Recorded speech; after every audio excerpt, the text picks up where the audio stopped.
Now we will calculate the cost of the spread, or an example is in front of you.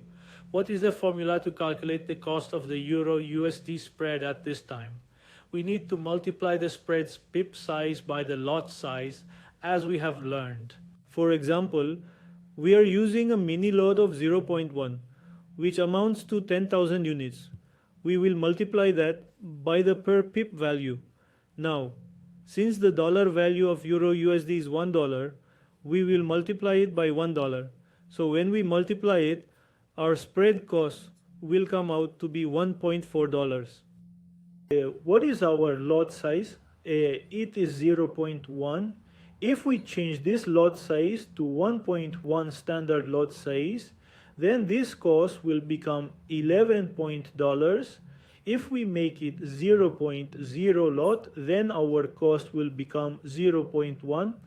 Understand that the larger our lot size, the more our cost will increase. If I open 5 positions of 5 mini and 0.1 on Euro USD, where the spread was pip, then the cost of my 5 rates came to $7, meaning I will have to pay a cost of $7.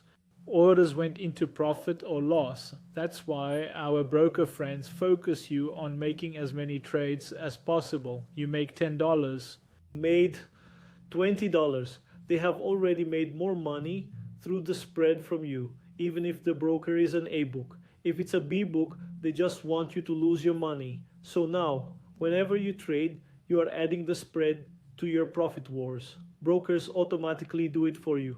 When you open a position, that gap is included. Now, what is the bid and ask price? The bid price is very simple.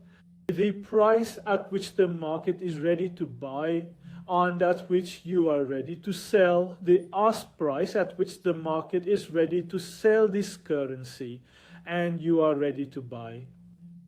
Now, the example of Euro USD is 1.10252. This is its bid price, and 1.10264. This is its ask price. Now, this difference is the bid and ask price, meaning the market was ready to buy at this price in the bid, because when you are selling, someone has to buy, and when you are buying, someone has to sell.